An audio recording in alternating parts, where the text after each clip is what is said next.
സ്റ്റേജായിരുന്നു കൂടുതൽ ഇഷ്ടം. സ്റ്റേജ് ചെയ്യാൻ പുള്ളിയുടെ അത്രയും വേറെ പറ്റിയ ആളില്ല. സ്റ്റേജിനോട് ഭയങ്കര ഇഷ്ടമാണ്. സ്റ്റേജ് പ്രോഗ്രാംസ് ആണ് മെയിൻ. സ്റ്റേജ് കയറില്ല, അത് ഞാൻ പറയാതെ പറ്റില്ല. അതെന്റെ മകളായിട്ട് പറയല്ല. സ്റ്റേജ് എന്ന് പറഞ്ഞാൽ അവൾക്ക് ഭ്രാന്താണ്.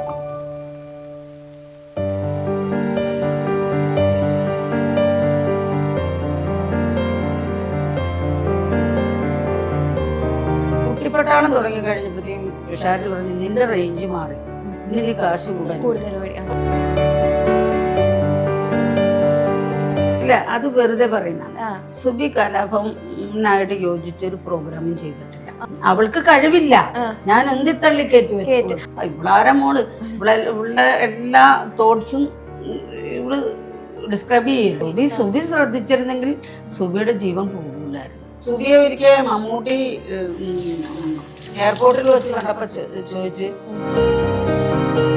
കമല്, പ്രിയദർശൻ, സകല സത്യനന്ദിക്കാടിന്റെ ഒഴിച്ച് ഇവിടെയുള്ള എല്ലാ വലിയ സംവിധായകരെയും കീഴിൽ സുബി അഭിനയിച്ചിട്ട് ഇങ്ങോട്ട് പോന്നു കഴിഞ്ഞിട്ട്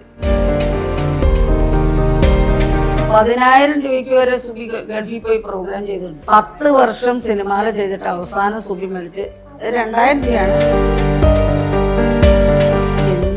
നന്ദി മാത്രമല്ല, നന്ദി എന്ന് പറയാൻ പറ്റില്ല. എന്റെ മോൻ തന്നെയാണ്. നമ്മൾ അവിടെ അത് പറയേണ്ട ഒരു ആവശ്യം ഉണ്ടാവില്ല. സുബി മണിയായിട്ട് ചെയ്യുന്നുണ്ടായിരുന്നു. കല്യാണിയേ, നീ എന്താ വരാൻ നേരം വൈകിയേ? വിളിക്കണ്ടേ ഏട്ടാ? എയർപോർട്ടിൽ വന്ന് ഇറങ്ങിയപ്പോ എന്നോട് പറഞ്ഞു, അമ്മേ ഞാൻ കള്ളു കുടിച്ചിട്ട് പറഞ്ഞൊന്നും അല്ല, ഇത് ഞാൻ സുബിക്ക് കൊടുത്തിരിക്കും.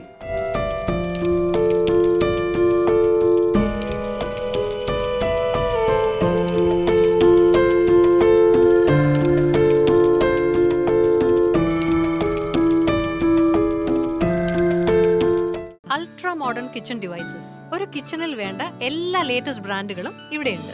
ലോകോത്തര ബ്രാൻഡുകൾ, original products, wide range. MyG future. WhatsApp വഴി ഇംഗ്ലീഷ് പഠിക്കാൻ ഇംഗ്ലീഷ് കഫേ ഉള്ളപ്പോൾ ഇംഗ്ലീഷ് ഒരു വിഷയമേ അല്ല. English cafe, we present you the perfect English. WhatsApp now 9633388575. Hi, hello, നമസ്കാരം. ഇന്ന് എൻ്റെ കൂടെ ഉള്ളത് നമ്മുടെ പ്രിയപ്പെട്ട സുബി ചേച്ചിയുടെ കുടുംബമാണ്. അമ്മേ നമസ്കാരം. നമസ്കാരം. അമ്മ, അനിയൻ, നാത്തൂൻ, എല്ലാവർക്കും നമസ്കാരം.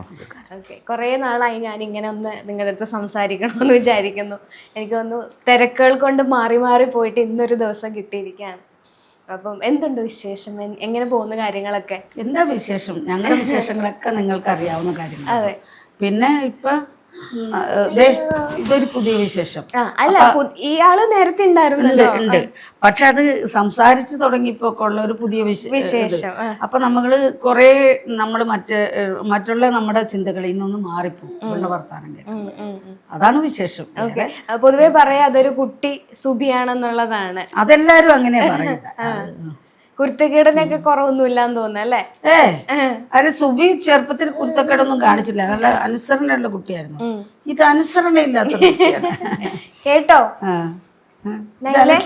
ഇത് അനുസരണ. ഹായ്, എന്താ പേരൊന്നൊന്ന് പറയോ ആൾക്കാരോട്? പറയില്ല. അയ്യോ, പേര് പറ. ചക്രയുടെ പേര് പറ.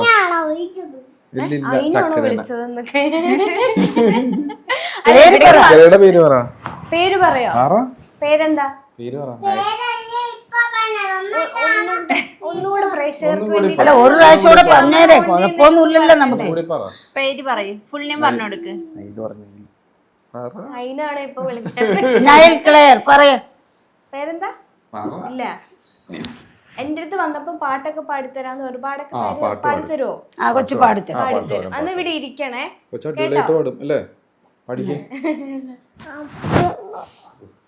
ഇല്ല, ഓക്കെ.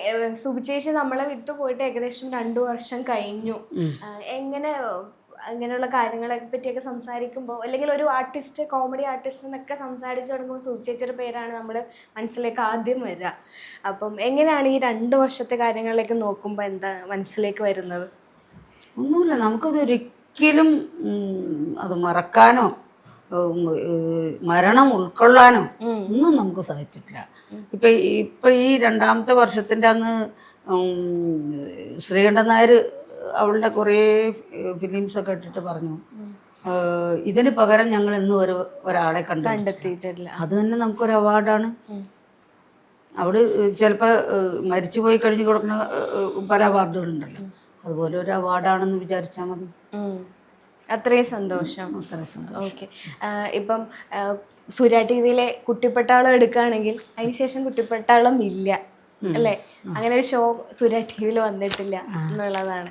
അപ്പം കുട്ടിപ്പട്ടാളത്തിലൂടെ ഒത്തിരി ആൾക്കാരെ, കുഞ്ഞാൾക്കാരെയാണ് കൂടുതലും ചേച്ചി വേദിയിലേക്ക് കൊണ്ടുവന്നിട്ട് സംസാരമൊക്കെ ഒരു കുട്ടിക്കളിയായിരുന്നു എന്നും തോന്നുന്നു അല്ലേ? ലൈഫിനെ അങ്ങനെ കുട്ടിക്കളി ആയിട്ട് എടുത്തിട്ടുണ്ട്? ഇല്ല, ഭയങ്കര സീരിയസ് ആയിട്ട് ജീവിച്ച ആളാണ്. പക്ഷെ ഈ കുട്ടിപ്പട്ടാളത്തിൽ വന്ന ഒരുമാതിരി ഒരു 90% പിള്ളേരും രക്ഷപ്പെട്ടിട്ടുണ്ട്. ഇപ്പൊ ഉപ്പുമുളകിലുള്ള പിള്ളേര്, അങ്ങനെ ഒരുമാതിരി പിള്ളേരെല്ലാം ഇതിൽ വന്ന് കേശു ഒക്കെ അതിലൂടെ വന്നതാണ്. കുട്ടിപ്പട്ടാളത്തിൽ വന്ന് രക്ഷപ്പെട്ട പിള്ളേരാണ്. അപ്പൊ രക്ഷപ്പെട്ട പിള്ളേരെന്ന് വെച്ചാൽ അത് അവരുടെ കഴിവാണ്. പക്ഷെ സുബിയുടെ ക്വസ്റ്റ്യനും ആ ഒരു ഇതിൽ ആ ഒരു പ്രോഗ്രാമിന്റെ ഒരു ഗുണവും ചേച്ചിയുടെ അവതരണവും കാര്യങ്ങളൊക്കെ. കലാഭവനിന്ന് വരുമ്പോഴത്തേക്കും ഇപ്പോഴും സുബി ചേച്ചിയുടെ വിടവ് അവിടെ നികത്തിയിട്ടില്ല എന്നൊക്കെ അവിടെയുള്ള ആൾക്കാർ പറയും. സുബിയെ പോലെ ഒരു ആർട്ടിസ്റ്റ് ഉണ്ടായിരുന്നെങ്കിൽ എന്നൊക്കെ കഴിഞ്ഞ ഇടയ്ക്ക് ഞാനിങ്ങനെ മറ്റൊരു ഇന്റർവ്യൂവിൽ കണ്ടതാണ്. അപ്പം അവരും ഒക്കെ ആയിട്ട് ഒരുമിച്ച് പ്രവർത്തിക്കുകയൊക്കെ ചെയ്തിട്ടുണ്ടോ എന്ന് തോന്നുന്നു അല്ലേ? ഇല്ല, അത് വെറുതെ പറയുന്നതാണ്. സുബി കലാഭവനായിട്ട് യോജിച്ചൊരു പ്രോഗ്രാമും ചെയ്തിട്ടില്ല. സുബി കലാഭവനിലാകെ പോയത് ബ്രേക്ക് ഡാൻസ് പഠിക്കാൻ സുരേഷ് എന്ന് പറഞ്ഞൊരു അവിടെ സുരേഷ് എന്ന് പറഞ്ഞൊരു ഡാൻസർ ഉണ്ടായി.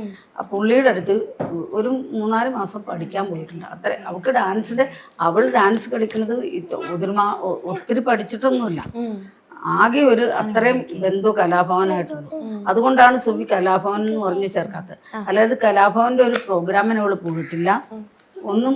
അപ്പോഴത്തേക്ക് അവള് വേറെ ഇങ്ങനെ ബിസിയായി. കാരണം പിന്നെ പഠിക്കുകയും ചെയ്യുമായിരുന്നില്ല.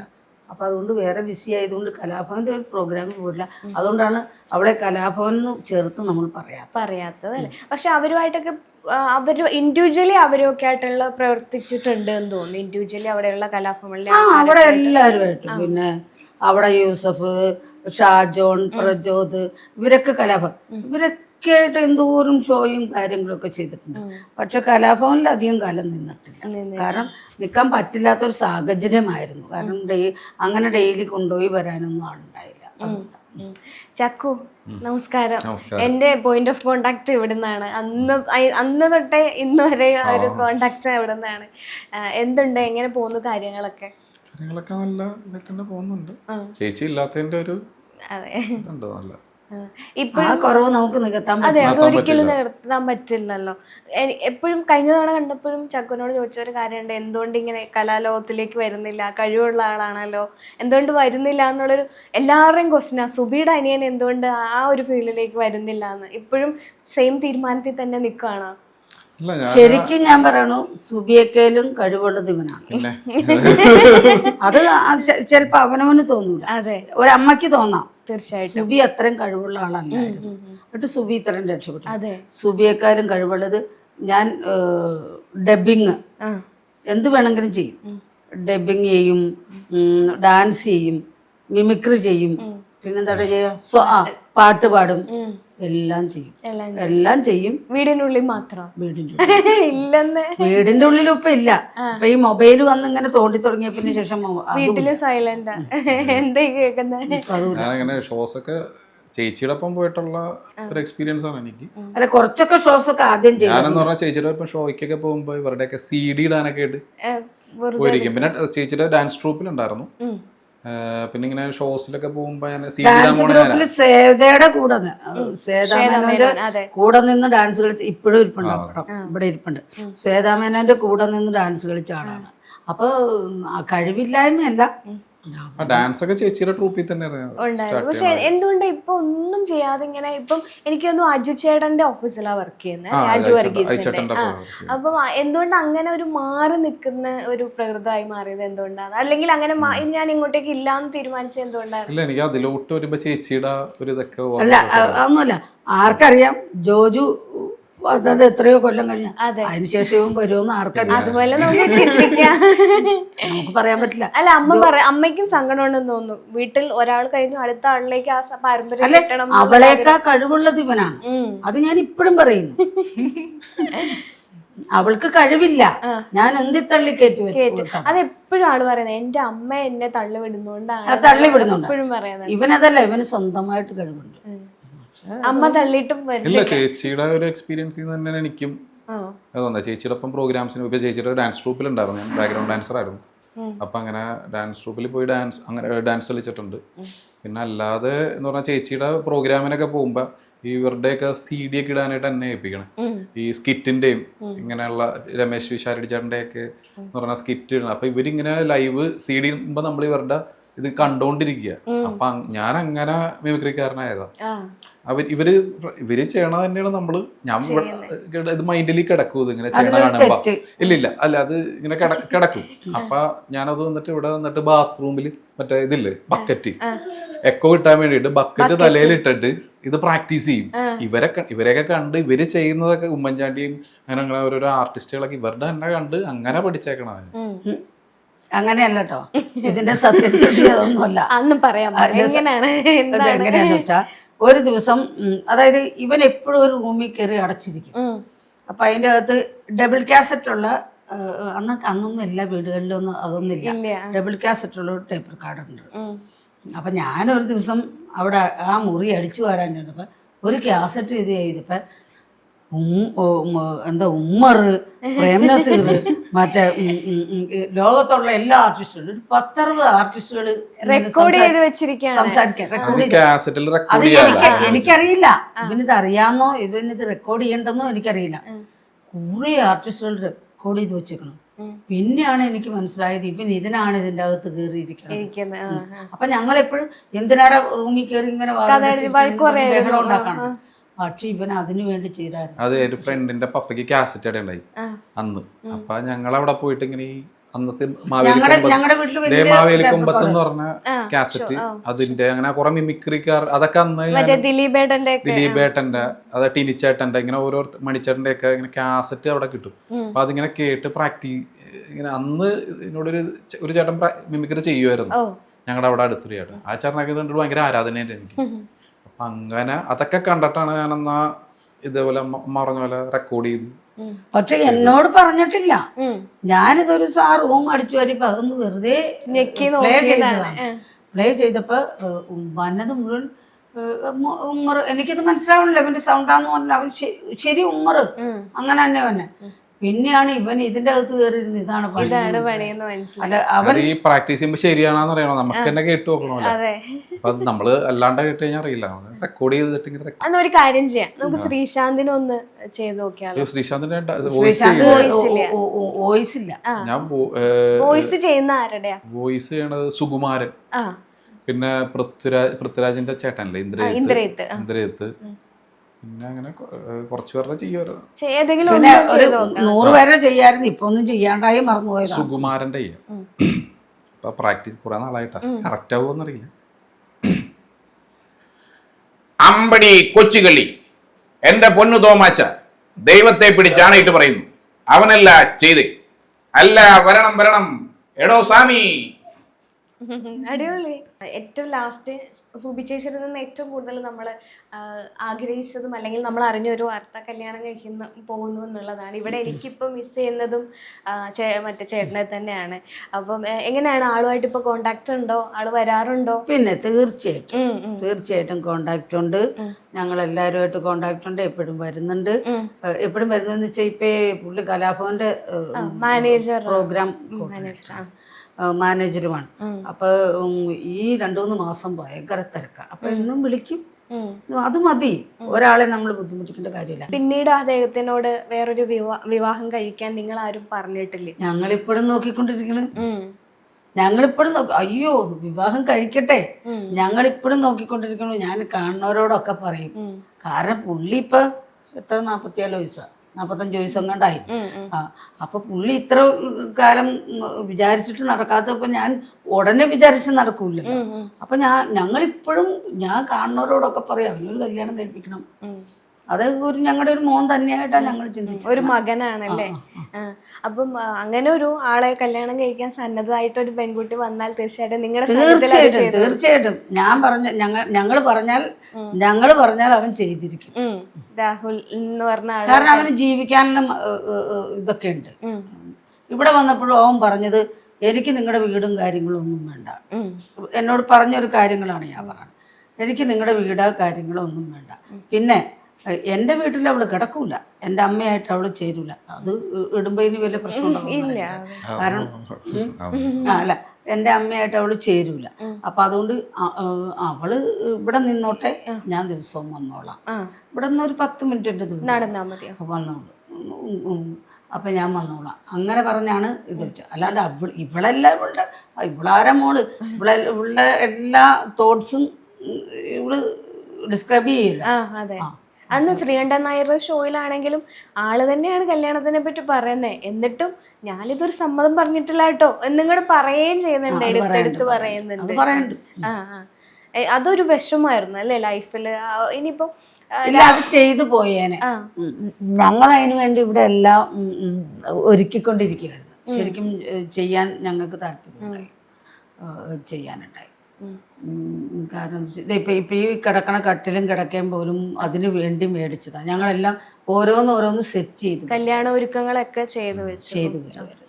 എനിക്ക് തോന്നുന്നു സുജേജയുടെ മരണത്തിനെ പറ്റി ഒത്തിരി കാര്യങ്ങൾ എല്ലാവരും പറയുന്നുണ്ട്, എടുക്കുന്നൊക്കെ ഉണ്ട്. പക്ഷെ ഒരു അമ്മ എന്ന നിലയിൽ കുറച്ചും കൂടെ ഒന്ന് ശ്രദ്ധിച്ചിരുന്നെങ്കിൽ എന്ന് എപ്പോഴെങ്കിലും തോന്നിയിട്ടുണ്ടോ ഈ ഒരു അവസ്ഥ? ഞങ്ങൾ ശ്രദ്ധിക്കാതെ ഇരുന്നിട്ടേ അല്ല, സുബി ചേച്ചി ഇച്ചിരിയും കൂടെ ഒന്ന് ശ്രദ്ധിച്ചിരുന്നെങ്കിൽ, സുബി ശ്രദ്ധിച്ചിരുന്നെങ്കിൽ സുബിയുടെ ജീവൻ പോകൂലായിരുന്നു. കാരണം എന്ന് വെച്ചാൽ സുബിയെ ശ്രദ്ധിക്കാൻ വേണ്ടിയിട്ട് എന്താ പറയുക, ഇതുങ്ങൾ രണ്ടുപേരും ഒത്തിരി ഇപ്പം ഞാനൊന്നും ഹോസ്പിറ്റലായിപ്പോയി. എന്നിട്ട് ഇതുങ്ങൾ കൊണ്ടുവന്ന് എന്താണ് വേണ്ടേ, ഇനി വേണമെന്ന് പറഞ്ഞാൽ കഞ്ഞി വെച്ചു കൊടുക്കും, ഇത് കഞ്ഞി വെച്ചു കൊടുക്കും. അത് കഴിഞ്ഞിട്ട് പറയും ഇന്നത് വേണമെന്ന് പറഞ്ഞാൽ ഇന്നത് വേണമെന്ന് മേടിച്ചു. ഇവർ രണ്ടുപേരും മേടിച്ചു, എല്ലാം ചെയ്തു കൊടുത്തു. പക്ഷെ ആഹാരം ഉള്ളിലേക്ക് ഇറങ്ങിയാലേ ഉള്ളിലേക്ക് ഓടും. ഇതൊക്കെ അവിടെ ഇരുന്ന് ചീഞ്ഞിട്ട് പിറ്റേ ദിവസം എടുത്ത് കളഞ്ഞിട്ട് പിറ്റേ ദിവസവും വേറെ ഇവർ മേടിച്ചിട്ട് അങ്ങനെയായിരുന്നു. യൂട്യൂബ് ചാനൽ ഇപ്പം ഇതൊരു യൂട്യൂബ് ചാനലാണ്. പക്ഷേ കുറേ കാലങ്ങൾക്ക് മുമ്പ് അത്യാവശ്യം യൂട്യൂബ് ചാനൽ ആളുകളിലേക്ക് എത്തുന്ന സമയത്ത് സുബിചേച്ചി യൂട്യൂബ് ചാനൽ സ്റ്റാർട്ട് ചെയ്യുന്നത്. അത് നല്ല രീതിയിൽ പോവുകയും ചെയ്യുന്ന. ഇപ്പം ഭക്ഷണം കഴിക്കാൻ മടിയുള്ള വ്യക്തിയാണെന്ന് വീട്ടുകാർ അസുഖവുമായി ബന്ധപ്പെട്ട് പറയുമ്പോഴാണ് അറിയുന്നത്. പക്ഷെ യൂട്യൂബ് ചാനലിൽ ഭക്ഷണം റിലേറ്റ് ചെയ്തിട്ട് കുറേ വീഡിയോസ് ഇട്ടിട്ടുണ്ടായിരുന്നു. പക്ഷെ ഒരു കാര്യമുണ്ട്, അത് ഉണ്ടാക്കിയാൽ പോരല്ലോ കഴിക്കണ്ടേ. പക്ഷെ ആ ഒരു കാര്യത്തിൽ ഞാനും സെയിം ഇതാണ്.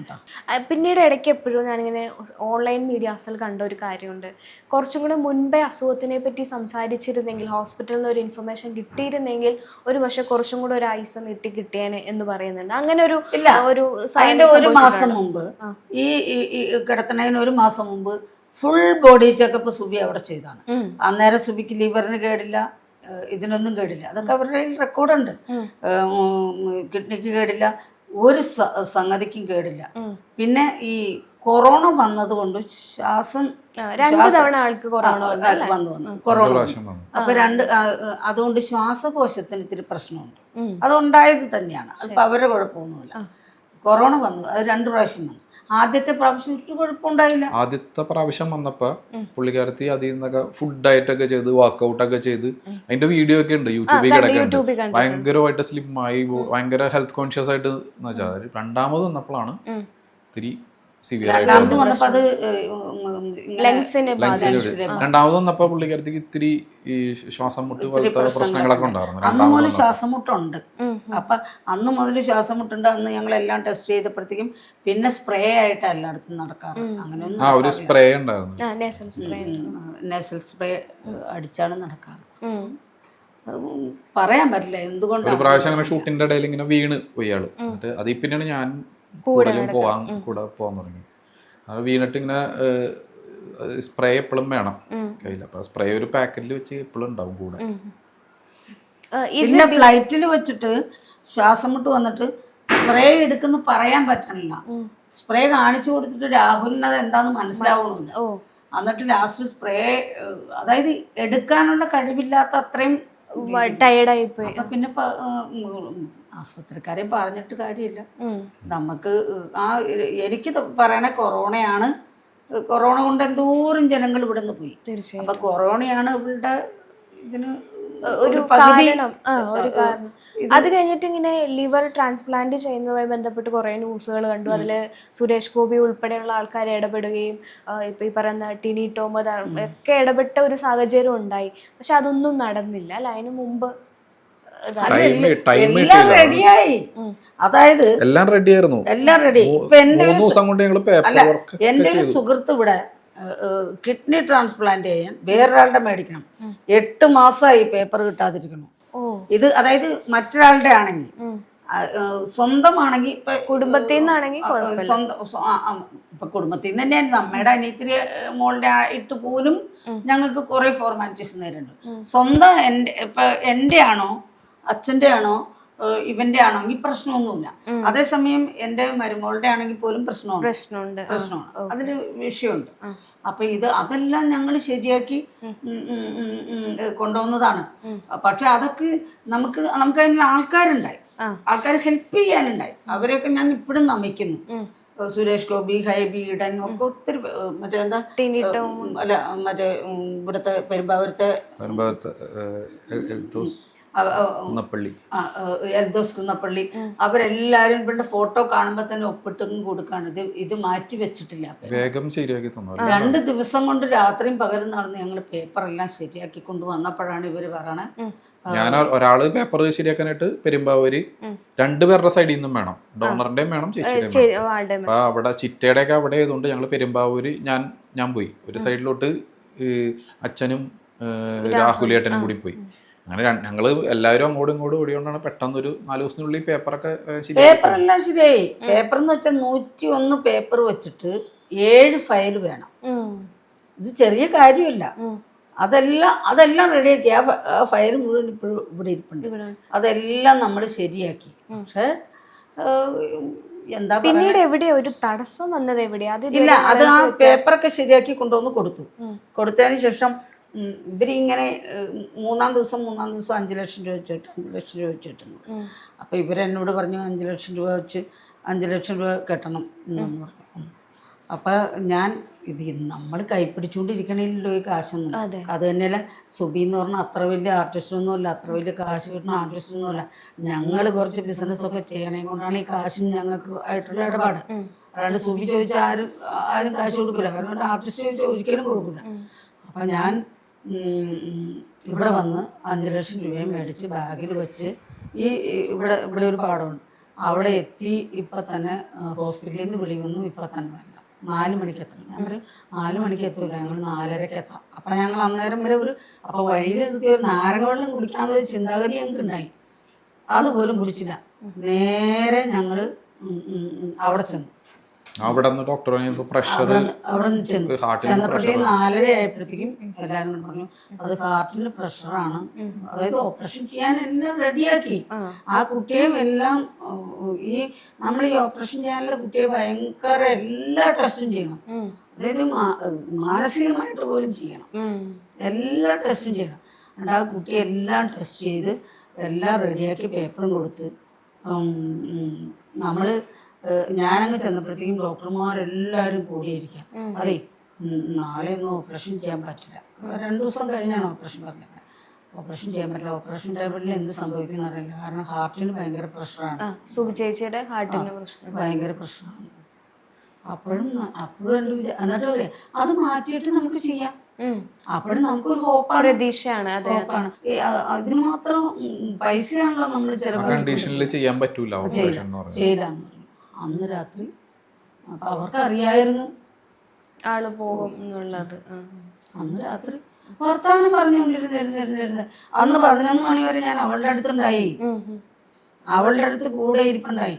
വർത്താനം പറഞ്ഞു, എന്തെല്ലാം വർത്താനം പറഞ്ഞു, എന്തൊക്കെ ചോദിച്ചു, കൊച്ചിന്റെ കാര്യം ചോദിച്ചു, പല കാര്യങ്ങളും ചോദിച്ചു, വർത്താനമൊക്കെ പറഞ്ഞിട്ട് ഞാൻ കൊച്ചിനെ എല്ലാ ദിവസവും കൊച്ചിനെ കാണണമെന്ന് പറഞ്ഞ് കാണിക്കും. അവിടെ ഇതായതുകൊണ്ട് പിള്ളേരെ കയറ്റൂലായിരുന്നു, എന്നാലും ചേച്ചിയുടെ ഇതിൽ പോയി കണ്ടു. അപ്പൊ ഞങ്ങൾ ഇത്തിരി സ്വാതന്ത്ര്യമൊക്കെ അവർ തന്നിട്ടുണ്ടായിട്ട് പറയണ്ട. ഞങ്ങൾ എന്നിട്ട് ഇതിനെ ചെന്ന് ഇവളോട് ഇവളോട് സംസാരിച്ച് വലിയ കുഴപ്പമൊന്നുമില്ല. എന്നോട് ഭയങ്കരമായിട്ട് സംസാരിച്ച് കാര്യങ്ങളൊക്കെ ചോദിച്ച് എന്തായി കാര്യങ്ങള് ഇങ്ങനെ ചോദിച്ചു. അമ്മേ ഈ കരണ്ട് മാറ്റണമെന്ന് പറഞ്ഞ് ഒത്തിരി പൈസയാവില്ലേ, അമ്മയുടെ കയ്യിൽ എവിടെന്നാ പൈസ? ഈ പൈസയെ കുറിച്ച് ചിന്തിക്കേ ചെയ്യരുത്. നീ ഇവിടെ ഞാൻ എണീറ്റ് വരുന്നു മാത്രമേ ചിന്തിക്കാവൂ. പൈസ നമുക്ക് ഇനി ഉണ്ടാവും. നമ്മൾ എത്രയോ കൊല്ലം വാടകയ്ക്ക് താമസിച്ചു, 22 കൊല്ലം വാടകയ്ക്ക് താമസിച്ചിട്ട് ഞങ്ങളൊരു വീട് മേടിച്ചു. ഞങ്ങളങ്ങനെ അല്ലാതെ വലിയ കാശുകാരൊന്നും ആയിരുന്നില്ല. അപ്പൊ അതുകൊണ്ട് ഇനി നമ്മൾ വാടകയ്ക്ക് താമസിക്കും, ഈ വീടങ്ങ് വിറ്റിട്ട് നീ എന്താ പ്രശ്നം ഉണ്ടാക്കണം എന്ന് പറഞ്ഞിട്ട് നീ അതിനെ കുറിച്ച് ടെൻഷൻ അടിക്കില്ല എന്നൊക്കെ പറഞ്ഞ് അവളെ സമാധാനമാക്കിയിട്ട് ഞാൻ പോന്നതാണ്. പക്ഷെ 12 ഞാൻ വന്ന് കിടന്ന് 12 മണിയായപ്പോഴത്തേക്കും കോള് വന്നു. പക്ഷെ അത് രാജേട്ടന് മനസ്സിലായതും രാജേട്ടൻ എന്നെ കൊണ്ടുപോയില്ല. പക്ഷെ എന്നെ കൊണ്ടുപോയില്ല. എനിക്ക് കണ്ടില്ല പിന്നെ എനിക്ക് ഒരു ഓർമ്മയില്ല. പിന്നെ എനിക്ക് ഇവിടെ ആരും വന്നില്ല. എൻ്റെ ബോധം കമ്പിളി. കാരണം ഇത്രയും ഒത്തിരി കാശ് ഞങ്ങൾ ചിലവാക്കി. കാശ് പോട്ടെ, കാശും ചിലവാക്കിയപ്പോൾ നമുക്ക് കിട്ടുന്നല്ലേ ചിന്ത. അവർ പറഞ്ഞതെല്ലാം നമ്മൾ ചെയ്തു. പക്ഷെ പിന്നെ കളമശ്ശേരിയിലുള്ള നമ്മുടെ സുഹൃത്തുക്കളും ഇവരൊക്കെ പറഞ്ഞത് എവിടെയും പറയുമായിരിക്കും. അവിടുത്തെ കാര്യം മാത്രമല്ല, നിങ്ങൾ ആരെങ്കിലും കളമശ്ശേരി ഹോസ്പിറ്റലിൽ കൊണ്ടുപോകുമെന്നൊക്കെ ചോദിച്ചു. പക്ഷെ അത് കളമശ്ശേരിയിലുള്ള നമ്മുടെ മിമിക്രി സുഹൃത്തുക്കളൊക്കെയാ ചോദിച്ചു. പക്ഷെ അതിലും വലിയ കാര്യമൊന്നുമില്ല. അതെ, ഒരാളുടെ ജീവനെ കഴിഞ്ഞുമില്ല. ഇപ്പൊ അമ്മ പൈസയുടെ കാര്യങ്ങളെ പറ്റി പറഞ്ഞു. അപ്പം എനിക്ക് തോന്നുന്നു എൻ്റെ ഒരു അറിവ് വെച്ചിട്ട് സുബി ചേച്ചി ഒരുപാട് വിദേശ ഷോസുകൾ ഒത്തിരി ചെയ്തിട്ടുള്ള ഒരു വ്യക്തിയാണ്. എപ്പോഴും തിരക്കുള്ള ഒരു വ്യക്തിയാണ്. അങ്ങനെയുള്ള ഒരു ആർട്ടിസ്റ്റിന്റെ കയ്യിൽ പൈസ ഇല്ലായിരുന്നോ എന്നുള്ളൊരു ക്വസ്റ്റ്യൻ ചോദിക്കും ആളുകൾ. എന്തുകൊണ്ടാണ് സുബി ചേച്ചി കൃത്യമായിട്ട് പേയ്മെന്റ് വാങ്ങിക്കില്ലേ, അതോ പേയ്മെന്റ് കൊടുക്കാത്ത സാഹചര്യങ്ങളുണ്ട്? അങ്ങനെയൊന്നുമല്ല, കാശ് കിട്ടിത്തുടങ്ങി. സുബി അവസാനം അത് ഇപ്പൊ ഓർമ്മയിൽ നിന്നും പറഞ്ഞ് അമൃത ടിവിയിൽ ഒരു പ്രോഗ്രാം ചെയ്തു.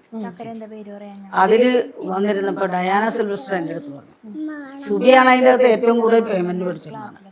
10 വർഷം സിനിമകൾ ചെയ്തിട്ട് അവസാനം സുബി മേടിച്ച് 2000 രൂപയാണ്. അതിൽ 200 രൂപ ടാക്സും കഴിച്ചിട്ട് 1800 രൂപ കിട്ടും. ഡ്രസ്സ് മേടിക്കണ്ടേ? 10,000 രൂപയ്ക്ക് വരെ സുബി ഗൾഫിൽ പോയി പ്രോഗ്രാം ചെയ്തിട്ടുണ്ട്. അവിടെ നിങ്ങോട്ട് പോരുമ്പോ മേടിക്കണ എന്തെങ്കിലും ഒരു സാധനത്തിൽ ആ കാശ് തീരും. അന്ന് പക്ഷെ സുബിക്ക് കാശ് കിട്ടി തുടങ്ങിയ കാലഘട്ടത്തിലാണ് സുബി പോയെന്ന് വെച്ചാൽ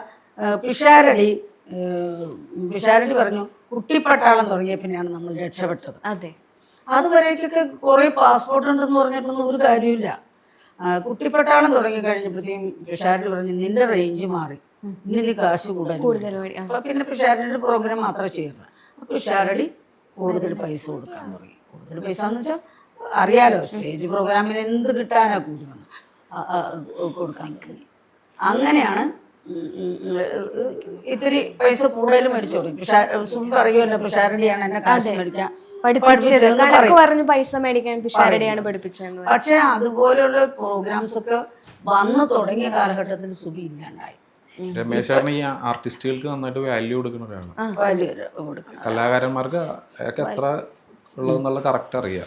ഒന്നും വേണ്ട, ഈ അടുത്ത ദിവസം ഇവിടെ സുബിയുടെ 2nd ഡെത്ത് ആനിവേഴ്സറിക്ക് ഞാൻ എവിടെയെങ്കിലും ഏതൊരു അനാഥാലയത്തിൽ എന്തെങ്കിലും ചെയ്യാറുണ്ട്. അപ്പൊ നമുക്ക് കഴിഞ്ഞ കൊല്ലം ഞാൻ ഭയങ്കരമായിട്ട് ചെയ്തു. ഇക്കൊല്ലം നമുക്ക് അങ്ങനെ ചെയ്യാൻ പറ്റൂലാത്തൊരവസ്ഥയാണ്. നമ്മുടെ കയ്യിലും കാശ് വേണ്ടേ? അപ്പൊ ഞാൻ അത് ചെയ്യാന്ന് ഓർത്തപ്പോഴത്തേക്കും ഇവിടെ ഒരാൾ വന്നു. ആ ആളെന്നോട് ചോദിച്ചാ മമ്മൂട്ടി മോഹൻലാലൊന്നും നിങ്ങൾക്കൊന്നും തന്നില്ലേ? അത് ആളുകളുടെ ചോദ്യമാണ്. മമ്മൂട്ടി മോഹൻലാലൊന്നും ഒന്നും തന്നില്ലേ? അപ്പൊ ഞാൻ ചോദിച്ചു മമ്മൂട്ടിയുടെ മോഹൻലാലിനോട് ശരിക്കും സുബി അവർക്ക് 2 പേർക്കും അറിയാം, നല്ലോണം അറിയാം. അവർ സംസാരിക്കണമുണ്ട്, സുബിയെ കളിയാക്കാറുമുണ്ട്. സുബിയെ ഒരിക്കൽ മമ്മൂട്ടി എയർപോർട്ടിൽ വെച്ച് കണ്ടപ്പോ ചോദിച്ച് നീ ചാള മേടിക്കണത് പോലും ദുബായിൽ നിന്നാണ്, കാരണം എയർപോർട്ടിൽ വെച്ച് മാത്രമേ അവർ കാണാറുള്ളൂ. പിന്നെ ഒരു പ്രാവശ്യം മോഹൻലാല് താരാട്സ് വിജയന്റെ വീട്ടിലിരുന്നിട്ട് വിളിച്ചിട്ട് ഞാൻ താരാട്സ് വിജയൻ വിളിച്ചിട്ട് പറഞ്ഞു, താരാട്സ് വിജയൻ ചേട്ടൻ വിളിച്ചിട്ട് പറഞ്ഞു ഞാൻ ഒരാളുടെ കൈ കൊടുക്കാന്ന് പറഞ്ഞു. മോഹൻലാലിനെ വിളിച്ചു, എടി നീ ഇങ്ങനെ പ്രോഗ്രാം ചെയ്യണ എന്നെ കൂടെ കൂട്ടടി, അതായത് നമ്മൾ കളിയാക്കാം. അത്ര ബന്ധം നമുക്കുണ്ട്. പക്ഷെ നമ്മൾ ഒരിക്കലും ആരോടും സഹായം ചോദിച്ചിട്ടില്ല. ചോദിച്ചിട്ടില്ല. അത് തന്നെയല്ല, അത് ചോദിക്കുമില്ല. അത് തന്നെയല്ല, സുബിയുടെ വേറൊരു സ്വഭാവമുണ്ട്. സുബി ഇവിടുത്തെ വലിയ വലിയ എല്ലാ സംവിധായകരുടെയും കീഴില്, കമല്, പ്രിയദർശൻ, സകല സത്യനന്ദിക്കാടിന്റെ ഒഴിച്ച് ഇവിടെയുള്ള എല്ലാ വലിയ സംവിധായകരെയും കീഴിൽ സുബി അഭിനയിച്ചിട്ടുണ്ട്. അഭിനയിച്ചിട്ട് ഇങ്ങോട്ട് പോന്നു കഴിഞ്ഞിട്ട് ആ പടം വന്നു കഴിയുമ്പോ മോളെ ഒന്ന് വിളിക്കില്ല. അതെന്തുകൊണ്ട് അങ്ങനെ വിളിക്കാത്ത? അതറിയില്ല. ആളുടെ ഒരു ശീലമായിരുന്നു. അല്ല, ഞാനെന്തിനാ വിളിക്കണേ? അവരെന്നെ വിളിച്ചു, അവർക്ക് ഇഷ്ടപ്പെട്ടായിരിക്കും. എല്ലാവരുടെയും പടത്തിൽ എല്ലാ വലിയ എല്ലാവരുടെയും വലിയ ഇതിൽ അവിടെ ഇന്ന് വരെ ഒരാളെ തിരിച്ചു വിളിച്ച ആ പടം ഞാൻ കണ്ടു, നല്ലതായിരുന്നു പറഞ്ഞിട്ടില്ല. പിന്നെ അവര് വീണ്ടും ഒരു ഇത് വരൂലല്ലോ. പിന്നെ ഞാനൊരു ഇതിൽ ചെന്നപ്പോ ഒരു ഈ പാറമട ഇതുണ്ട്, ഉപ്പുമുളകിന്റെ സിറ്റി, അവിടെ ഒരു പടം വന്നു. മുകേഷും ഒക്കെ ആയിരുന്നു അതിൻ്റെ അകത്ത് ആർട്ടിസ്റ്റുകൾ. അവിടെ ചെന്ന് കഴിഞ്ഞപ്പോഴത്തേക്കും ഒരു പ്രൊഡക്ഷൻ എക്സിക്യൂട്ടീവ് വന്നേച്ച് എന്നോട് പറയാണ്, 12 പടമായി ഞാൻ, അതായത് അവരെഴുതി വെക്കണത് സുബി സുബി സുബി എന്ന് പറഞ്ഞാണ്. പക്ഷെ ഇന്ന് വരെ ഞാൻ സുബിയെ കണ്ടിട്ടില്ല. അതായത് ഈ ഇതിലൊക്കെ പല പല കളികളുണ്ട്, പ്രൊഡക്ഷൻ എക്സിക്യൂട്ടീവിന്റെ ഒക്കെ കളികളുണ്ട്. അപ്പൊ അവര് സുബി സുബി എന്ന് പറഞ്ഞാണ് എഴുതി വെക്കുന്നത്. പക്ഷെ ആൾക്ക് ഇതുവരെ കോളൊന്നും വന്നിട്ടില്ല. ഇല്ല, നമുക്ക് കോളൊന്നും വന്നിട്ടില്ല. എന്നിട്ട് ഇപ്പോഴാണ് ഞാൻ സുബി ഒന്ന് കാണുന്നത്. 12 പടത്തിന് ഞാൻ അസിസ്റ്റന്റ് ചെയ്തിട്ട് ഇത് വന്നു പറയാം. അതെന്തുകൊണ്ടായിരിക്കും? മനഃപൂർവ്വം വിളിക്കാത്തതാണ്? അതിന്റെ കാര്യങ്ങളൊക്കെ നമുക്കൊക്കെ ആലോചിച്ചറിയാവുന്ന കാര്യങ്ങളല്ലേ. അവൾക്ക് അങ്ങനെയൊന്നും ഇതിന്റെ താല്പര്യം ഉണ്ടായില്ല, അതുകൊണ്ട് ചെയ്തില്ല. അപ്പൊ വിളിച്ചിട്ടുണ്ട്. അല്ലാണ്ട് നമ്മൾ ഈ സ്റ്റേജ് ആയിരുന്നു കൂടുതൽ ഇഷ്ടം. മലപ്പുറം ഒഴിവാക്കുക. കാരണം സ്റ്റേജിൽ ലൈവ് പുള്ളിക്കാരത്തേക്ക് ലൈവ് തന്നെ അറിയാം, അതിന്റെ റെസ്പോണ്ടും കാര്യങ്ങളും. പക്ഷെ സ്റ്റേജ് ചെയ്യാൻ പുള്ളിയുടെ അത്രയും വേറെ പറ്റിയ ആളില്ല അന്ന്. ഇപ്പൊ പല ആർട്ടിസ്റ്റുണ്ട്. സ്റ്റേജിനോട് ഭയങ്കര ഇഷ്ടമാണ്. സ്റ്റേജ് പ്രോഗ്രാംസ് ആണ് മെയിൻ. പിന്നെ ചിലപ്പോ ഒരു സിനിമ വിളിച്ചു എന്ന് വിചാരിക്കാം. അപ്പൊ സുബി ഒരു 15 ദിവസത്തെ ഡേറ്റ് ചോദിച്ചു. അതിൻ്റെ അകത്ത് ഒരു 4 ദിവസമെങ്കിലും സുബി ഏതെങ്കിലും സ്റ്റേജ് ഷോ ഏറ്റിട്ടുണ്ടാവും. ഈ വലിയ ആർട്ടിസ്റ്റുകൾക്ക് വേണ്ടി അവർക്ക് മാറ്റിവെക്കും. ഈ ചെറിയ ആർട്ടിസ്റ്റുകൾക്ക് വേണ്ടി അവർ മാറ്റിവെക്കും. പക്ഷെ അമ്മ പലപ്പോഴും പറയുന്നതിൽ ചെറിയ ആർട്ടിസ്റ്റ് എന്ന് പറയുന്നത്, പക്ഷെ സുബി ചേച്ചീനെ അറിയാത്തത് ആരോ ഉള്ളത്, അത് വലിയ ആർട്ടിസ്റ്റാ ജനങ്ങളുടെ കണക്കാക്കാം.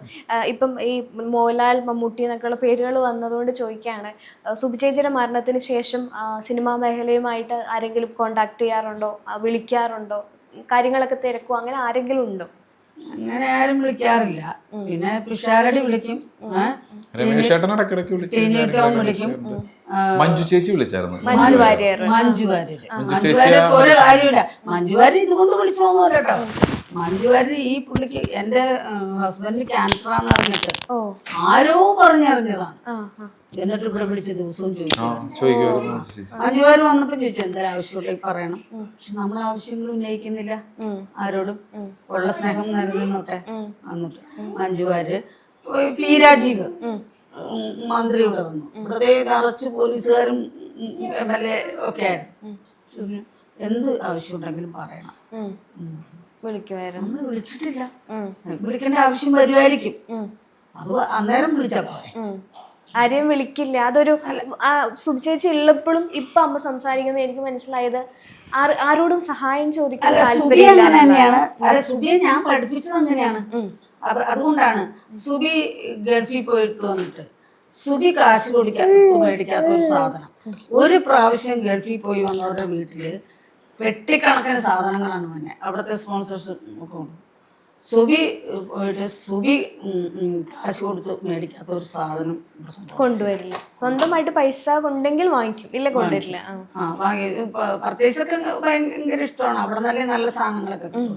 അല്ലെ ഈ പറഞ്ഞവരൊക്കെ കീറിയ പാൻറ്റും ഒക്കെ കിട്ടണമെങ്കിൽ അവിടെ നിന്ന് കിട്ടും. അല്ലാണ്ട് ഒരു സാധനം അവള് ആരോടും മേടിക്കില്ലേ. അതുകൊണ്ട് തന്നെ അഭിമാനിയായിരുന്നു ഭയങ്കര. അല്ല, അത് ചിലരുണ്ട് അങ്ങനെ. ഞാൻ പറയാം, തെസ്നി ഖാൻ 42 വർഷവും കണ്ടായി സിനിമയിൽ വന്നിട്ട്. ഇപ്പോഴാണ് 22 ലക്ഷം രൂപയ്ക്ക് ഒരു വീട് മേടിച്ചത്. കാരണം അല്ലാത്തവർ ഒരു പടത്തിൽ അഭിനയിച്ചിട്ട് കോടികൾ ഉണ്ടാക്കിയ ആൾക്കാർ ഇവിടെ ഉണ്ട്.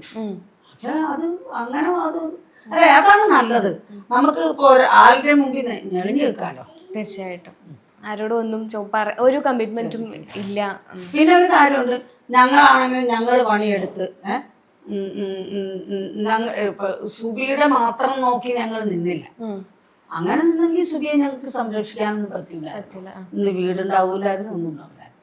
ഞങ്ങൾ രണ്ടുപേരും കൂടെ അധ്വാനിച്ച് ശരിക്കും അധ്വാനിച്ച് സുബി ഉണ്ടാക്കിയതിന്റെ ഒരു 10 ഇരട്ടി ഞങ്ങൾ ഉണ്ടാക്കി എന്ന് പറയാൻ വേണമെങ്കിൽ. അപ്പൊ അതുകൊണ്ട് ഇപ്പൊ ഞങ്ങൾക്ക് കിടക്കാം, ഒരു കിടപ്പാടും ഞങ്ങൾക്ക് സ്വസ്ഥമായിട്ട് കിടക്കാം. ഇപ്പോഴത്തെ വരുമാന മാർഗം എന്താണ്? ഇവര് രണ്ടുപേരും ജോലി ചെയ്യുന്നുണ്ട്, അവരവരുടെ കാര്യം നോക്കിക്കോളും. പിന്നെ എന്റെ വരുമാന മാർഗം എന്ന് പറഞ്ഞാൽ ഞാനൊരു പുതിയ ചെറിയ ബിസിനസ്സിലേക്ക് ചെന്ന് ചാടിയിട്ട് അതിനെ കുറിച്ച് പറയാറായിട്ടില്ല. ഞങ്ങളെന്നും അങ്ങനെയാണ്. ഞാൻ ഈ പുള്ളി ഇപ്പോഴും ജോലി ചെയ്ത് ജീവിക്കാവുന്ന എപ്പോഴും ജോലി ചെയ്ത് എപ്പോഴും അത് ഇവർക്കറിയാം. ഞങ്ങളന്ന് ആ ജോലി ചെയ്തില്ലായിരുന്നെങ്കിൽ ഇന്ന് ഈ വീടുണ്ടാവില്ല, ഈ കാറുണ്ടാവില്ല.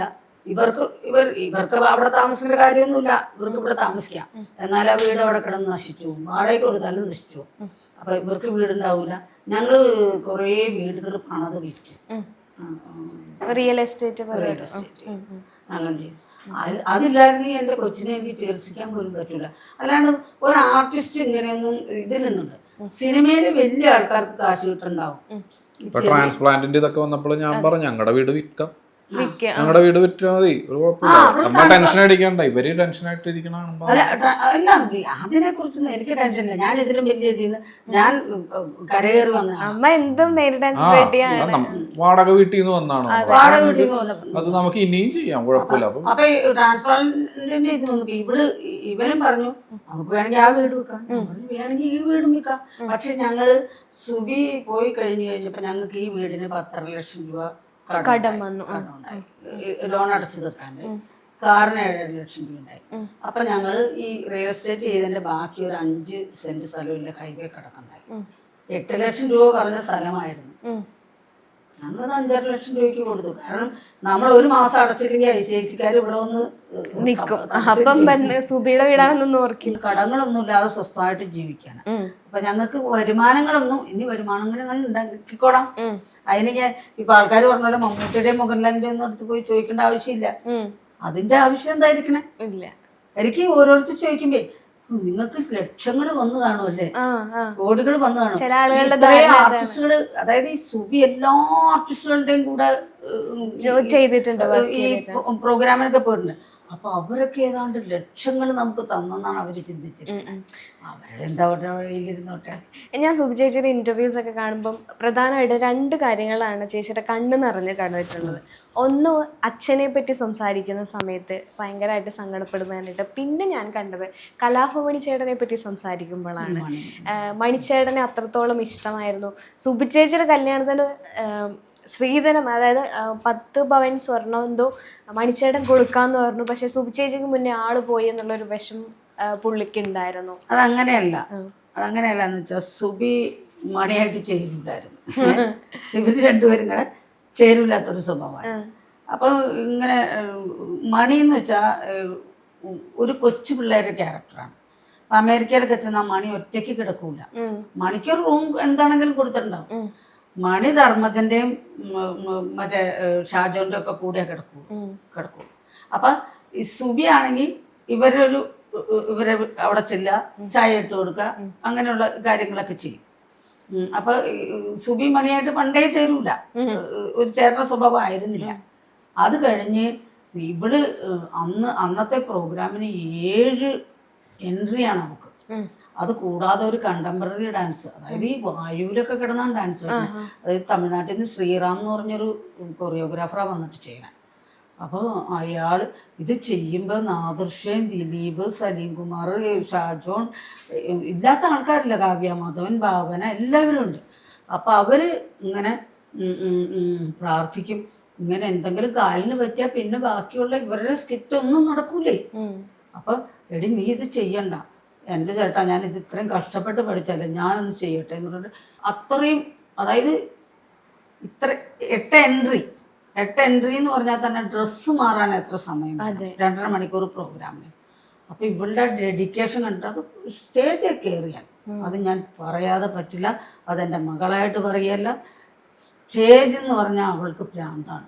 സ്റ്റേജിൽ കയറി അത്ര ഡെഡിക്കേഷനായിരുന്നു. അപ്പോൾ ഇത്രയും ചെയ്യണ കണ്ടിട്ട് കലാഭവൻ പറയാം, ഇവളെ ഞാൻ ഇത്രയും കാലം മനസ്സിലാക്കിയിട്ടുണ്ടായില്ല എന്ന് പറഞ്ഞതാണ്. എന്നോടാണ് വിളിച്ചു പറഞ്ഞത്. എൻ്റെ അമ്മയുടെ നമ്പർ തന്നെ എന്നോട് വിളിച്ചു പറഞ്ഞു, ഇവളുടെ കല്യാണം വേഗം നടത്തണം, കല്യാണത്തിന് 10 പവൻ ഞാൻ കൊടുക്കും. ഞാൻ പറയാം അതെന്തിനാ? ഇവളെ അത്ര ഡെഡിക്കേഷനാണ്, ഇവളുടെ പ്രോഗ്രാം അങ്ങനെയാണ്. ഓക്കെ എന്ന് പറഞ്ഞു. അത് കഴിഞ്ഞ് എയർപോർട്ടിൽ വന്നിറങ്ങിയപ്പോൾ എന്നോട് പറഞ്ഞു, അമ്മേ ഞാൻ കള്ളു കുടിച്ചിട്ട് പറഞ്ഞൊന്നുമല്ല, ഇത് ഞാൻ സുബിക്ക് കൊടുത്തിരിക്കും. അങ്ങനെ പറഞ്ഞു. അത് മതി നമുക്ക് ആരുടെയും അങ്ങനെ. അതെ, സംസാരത്തിൽ മതി, പ്രവൃത്തിയിൽ ഒരു തമാശ ആയിട്ടാണ് തോന്നുന്നു സുബി ചേച്ചി പറഞ്ഞ ഒരു കാര്യമുണ്ട്, എന്റെ പ്രേമങ്ങളൊക്കെ പൊളിക്കുന്ന എന്റെ അമ്മയാണെന്ന്. അതിന്റെ ഒരു കാരണം എന്താണ്? അത് പ്രേമങ്ങൾ എന്ന് വെച്ചാൽ ഈ ഒരൊറ്റ നല്ല പ്രേമമൊക്കെ ഉണ്ടായിട്ടില്ല. അത് ഇവരോട് ചോദിച്ചറിയാം. ഒക്കെ ഈ നമുക്ക് ചേരാത്ത എന്തെങ്കിലും ബന്ധങ്ങൾ, നമ്മൾ ആയിട്ട് യോജിച്ചു പോവാത്ത എന്തെങ്കിലും ബന്ധങ്ങൾ. ജാതിയൊന്നുമല്ല കേട്ടോ പറയണേ, ഞാൻ ജാതി മതവിശ്വാസിയൊന്നുമല്ല. അങ്ങനെയാണെങ്കിൽ എൻ്റെ മോളിതേ എൻ്റെ ക്രിസ്ത്യന ഞങ്ങള്. അമ്മയുടേതും ഇന്റർകാസ്റ്റ് മാരേജ് അല്ലായിരുന്നോ? ആദ്യത്തേത് ഇന്റർകാസ്റ്റ് എന്ന് പറയാനേ പറ്റുള്ളൂ. പക്ഷെ ഞാൻ ജാതിയൊന്നും മാറിയില്ല, ഞാൻ മാറില്ല. അത് വേറെ കാര്യം. എനിക്ക് എൻ്റെതായ കുറെ തോട്ടും കാര്യങ്ങളൊക്കെ ഉള്ളതാണ്. അതായത് ഞാൻ പാർട്ടി പ്രവർത്തിച്ചു നടന്നുകൊണ്ടായിരിക്കും. SFI communist. പിന്നെ അതൊക്കെ വലിയ വലിയ കഥകളാണ്. അതൊക്കെ പറയുകയാണെങ്കിൽ എന്റെ കഥകളിൽ വേറെ എപ്പിസോഡ് എടുക്കുന്നുണ്ട്. അപ്പം അതുകൊണ്ട് എനിക്കങ്ങനെ ജാതി മത ചിന്താഗതികളൊന്നുമില്ല. അല്ല, നമ്മൾ പറഞ്ഞു വന്നത് സുബി ചേച്ചിയുടെ പ്രണയങ്ങൾ എന്തിനാണ് പൊളിച്ചോണ്ടിരുന്നുള്ളത്. സുബി ഇങ്ങനെ ഒരു ഇന്ന് വരെ അവരോട് ചോദിച്ചറിയാം, ഇന്നൊരു നല്ല പ്രണയം ഉണ്ടായിട്ടില്ല. നല്ല പ്രണയം എന്ന് വെച്ചാൽ ഇവളോട് അടുക്കാൻ ഒരുമാതിരി നല്ല ആൾക്കാർക്ക് പേടിയാവും. ഈ കൂതറകൾക്ക് എവിടെയും ചെന്ന് കയറാം. അപ്പൊ ഒരു പ്രണയങ്ങളൊക്കെ അങ്ങനെ ഉണ്ടായി വരുമ്പോഴത്തേക്കും ഞങ്ങൾ അന്വേഷിക്കുമല്ല. ഞങ്ങൾ അന്വേഷിക്കുമ്പോൾ അവൻ ശരിയല്ല, വേണ്ടാന്നൊന്നും പറഞ്ഞിട്ടില്ല. ഇവന്റെ കുഴപ്പങ്ങൾ ഇത്രയുണ്ട്. അപ്പൊ വേറൊരു കുഴപ്പം പിടിച്ച ഒരു സംഗതി, നമുക്ക് ഒരു രീതിയിലും ചേരാത്തൊരു മനുഷ്യൻ. ശരി, എന്നോട് പറഞ്ഞു എനിക്ക് ശരി എനിക്ക് അവനെ കല്യാണം കഴിക്കണം. ഞാൻ പറഞ്ഞു നീയല്ലേ കൊണ്ടടക്കണത്. അതായത് ഇവളുടെ കൂടെ കൊണ്ടടക്കാനേ പറ്റാത്തൊരു വ്യക്തി. അവനെക്കുറിച്ച് പറയാൻ പറ്റില്ല, കാരണം അവനൊരു രോഗിയും ഇതൊക്കെയാണ്. പോട്ടെ. അപ്പോൾ അതുകൊണ്ട് ഞാൻ പറയും, ഞാനിപ്പോൾ നിന്റെ കൂടെ കൊണ്ടടക്കാനേ പറ്റാത്തൊരു വ്യക്തിയാണ്. ശരി, നീയല്ലേ കൊണ്ടടക്കണത്, നീ കല്യാണം കഴിച്ചു. രാത്രി മുകളിലേക്ക് കയറി പോകുമ്പോൾ ഒരു സഞ്ചിക്കകത്ത് ഈ ശ്വാസം മുട്ടിൻ്റെ ഇത് കുറേ മരുന്നുകൾ, എല്ലാ പാഡ് ഉൾപ്പെടെ കുറേ സാധനങ്ങൾ, ഓരോ കുപ്പി വെള്ളമൊക്കെ ആയിട്ടാണ് പോണത്. ആ ശരി, സമ്മതിച്ചു. ഞാനൊരു ഇത്തിരി ആർഗ്യുമെന്റ് ഉണ്ട്. ശരി, സമ്മതിച്ചു. ഞാൻ എപ്പോൾ അവരുടെ വീട്ടിൽ പോകണം, അവരെങ്ങോട്ട് എപ്പോൾ വരും എന്നാലോചിച്ചിട്ട് കാലത്ത് വന്ന് പറയാൻ പറഞ്ഞു. കാലത്ത് തിരിച്ചിറങ്ങി വന്നിട്ട് എന്നോട് പറയാണ്, ഞാനെന്തിനാ ഈ ആവശ്യമില്ലാത്തൊക്കെ എടുത്ത് എന്റെ കക്ഷത്ത് വെക്കണം, എനിക്കെങ്കിലും ചേർന്ന ആളല്ലെന്ന്. ഇതിപ്പോ ഞാൻ നിർബന്ധിച്ചു പോലെ ഞാൻ നിർബന്ധിച്ചു. അങ്ങനത്തെ പ്രശ്നങ്ങളൊക്കെയാണ്. ഒരിക്കലും ഒരു നല്ല ആളെ അവിടെ കണ്ടുപിടിച്ചു. പിന്നീട് ഞാൻ കേട്ടിട്ട് ഏഷ്യാനെറ്റിൽ പ്രവർത്തിച്ചിരുന്ന ഒരാളുമായിട്ട് ഏകദേശം കല്യാണം ഒക്കെ ആയി. അല്ല, അവൻ കാരണമാണ് ഞാൻ രക്ഷപ്പെട്ടത്. കാരണം അവൻ പറഞ്ഞ്, നിന്റെ അമ്മയ്ക്ക് 40 വയസ്സല്ലേ ഉള്ളൂ, നിന്റെ അമ്മയ്ക്ക് എന്താ പണിയെടുത്താൽ എന്ന് ചോദിച്ചു. അപ്പൊ അവനെ പ്രതീക്ഷിച്ച് മാത്രം ഇവിടെ ജീവിക്കുവാണ് അന്ന്. എനിക്ക് കുഴപ്പമില്ല, ജാതിയൊക്കെ വേറെയായിരുന്നു, അതൊന്നും എനിക്ക് വിഷയമല്ല. അപ്പൊ ഞങ്ങളതില് ഞങ്ങൾക്ക് എല്ലാവർക്കും ഭയങ്കര താല്പര്യമായിരുന്നു. നല്ല പയ്യൻ. പിന്നെ ചേച്ചി തന്നെ പറഞ്ഞു മ്യൂച്വലി ചില കാര്യങ്ങൾ യോജിക്കാതെ വന്നപ്പോ നമ്മൾ അത് പിരിഞ്ഞു എന്ന് വെച്ചാൽ അവൻ പറഞ്ഞ്, നിന്റെ അമ്മയ്ക്ക് അതായത് നീ നിന്റെ പേരിൽ അക്കൗണ്ട് എടുക്കണം, ഇനി അമ്മയുടെ കയ്യിൽ കാശ് കൊടുക്കാൻ പാടില്ല. അവള് കൊണ്ടുവന്ന കാശിന്റെ എല്ലാ തരാ, ഞങ്ങളില്ല എന്നുള്ള ബോധ്യമുള്ളതുകൊണ്ടാണല്ലോ തന്നെ. അപ്പൊ കാശ് തരാം, അതുകൊണ്ട് ഇനി നീ നിന്റെ പേരിൽ ഒരു അക്കൗണ്ട് എടുക്കുക, എന്നിട്ട് അങ്ങനെ ചെയ്യണമെന്നൊക്കെ പറഞ്ഞ് കുറച്ച് കഴിഞ്ഞു. അവൻ ഇവിടെ നിന്ന് പോയി കഴിഞ്ഞപ്പോൾ അവൻ അവിടെ നിൽക്കാൻ നിവർത്തിയില്ലാതെ അവിടുത്തെ ഒരു പെണ്ണിനെ കല്യാണം കഴിച്ചു. അപ്പം ഇവൻ ഇവളോട് പറഞ്ഞു, നിന്റെ അമ്മയ്ക്ക് ചെറിയ പ്രായമല്ലേ, അത് ശരിയാ, അന്ന് എനിക്ക് 40 വയസ്സേ ഉള്ളൂ, അമ്മയ്ക്ക് പണിയെടുക്കാൻ പാടില്ല, അതെന്നെ നല്ല, അതുകൊണ്ടാണ് ഇന്ന് ഞാൻ ഈ പൊസിഷനിൽ ഈ വീടൊക്കെ ആയിട്ടിരിക്കുന്നത്. ആ ഒറ്റ ചോദ്യമാണ്, കല്യാണം നടന്നോ ഇല്ലയോ എന്നുള്ളതല്ല. അല്ല, അത് അവൻ നടത്തില്ല, അവൻ വേറെ കല്യാണം കഴിച്ചു പോയി. ചേച്ചിയുടെ ഏറ്റവും അടുത്ത് നിൽക്കുന്ന ഒരു ആത്മാർത്ഥ സുഹൃത്ത് ടിനിച്ചേട്ടനാണ്. ടിനിച്ചേട്ടൻ കാരണമാണ് ഇൻഡസ്ട്രിയിലേക്ക് വന്നതെന്ന് പറയുന്നു. അപ്പം ടിനിച്ചേട്ടൻ്റെ സാന്നിധ്യം അല്ലെങ്കിൽ ഒരു സംസാരത്തിലൂടെ ആണെങ്കിലും നിങ്ങൾക്കൊരു എനർജി തരുന്നുണ്ടെന്നറിയാം. അപ്പോൾ ടിനിച്ചേട്ടന് ഈ അവസരത്തിൽ എങ്ങനെയാണ് ഓർക്കുന്നത്, അല്ലെങ്കിൽ ടിനിച്ചേട്ടനോട് എന്താ പറയാനായിട്ടുള്ളത്? ടിനിയോട് പറയാനുള്ളത് എനിക്ക് എന്നും നന്ദി മാത്രമല്ല, നന്ദി എന്ന് പറയാൻ പറ്റില്ല, എൻ്റെ മോൻ തന്നെയാണ്.